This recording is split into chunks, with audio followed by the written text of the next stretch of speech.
Here we have our Fuyu persimmon tree, second year in the ground, and it has fruits all over it. I'm gonna pick them because they're getting a little bit of frost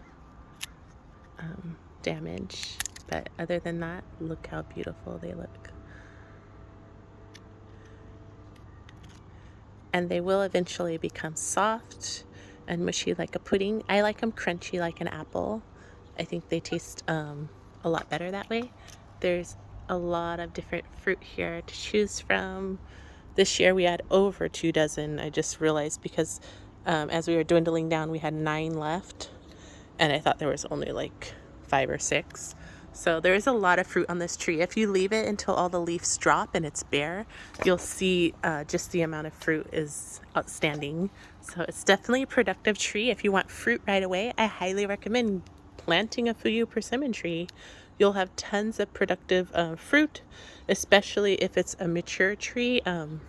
This one was in a 15-gallon container, so it was a lot more mature than the regular bare root persimmon. It wasn't bare root, it was inside soil, but I'm pretty sure they just take a bare root tree and plant it in the soil pot for about a year and let the roots grow out, so it doesn't have any shock, and they know for sure it will survive. It is grafted, so it was probably in a nursery, so all the buds were able to stay on it. It does need frost throughout the year. I'll post in the comments exactly how many hours of frost a Fuyu persimmon needs, but I love this fruit. There's nothing you can't love about this fruit. It's disease resistant, pest resistant, drought tolerant, just an all-around great fruit to have in your garden year round. You'll get fruit from October all the way through December, and the harvest time is long. They do hang on the tree for quite a while. Like, these are not coming off. You actually have to clip them off with clippers, or you can bend it. Let's see if this one works. I'm gonna bend it back and forth. They're really hard to get off, so you have to have your pruners on hand. If you don't, if you're not expecting to pick them all, they might not come off without those pruners. Oh, damaged a little bit of the branch. That's okay. You could twist them off. It just takes a lot longer.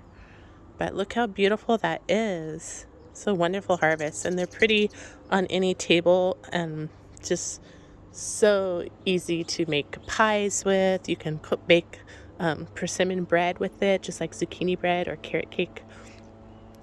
I highly recommend these. If you want to dry them, you can also peel them when they're softer and dry them, dehydrate them, and all the natural sugars will come out and they'll turn kind of white and delicious. Make excellent Christmas gifts. As if I had more fruit, I would definitely dehydrate them up or make jam. I'm more on the dehydration side. I like dehydrated fruit rather than adding sugar to fruit. But when you dehydrate these up, they're like nature's candy. They're so delicious, so delectable. I love, love, love them, and I can't get enough. So I have to put them in little Ziploc bags to measure out the portion size so I don't overeat. But they're definitely worth it to grow in your garden. You'll never get enough of this fruit. I can never stop eating it year after year. And even with this tree, we still go out and buy some more just to have always on hand because it's so tasty, and it's only available in season now during the winter. So I'm sure they do grow it in Mexico and we can get it at different times, but I haven't seen it other than now. I've seen it, but I haven't seen in large production mass amounts. So it's just nice to have when it's in season. It's freshest and ripest and best quality, best tasting as well. Okay, thanks for watching. And that's the Fuyu persimmon. It's a Japanese variety. It's non-astringent, so you'll never have an astringent taste with these. And they're just all around a great tree to plant if you want to get a smaller size tree, because they do grow in enormous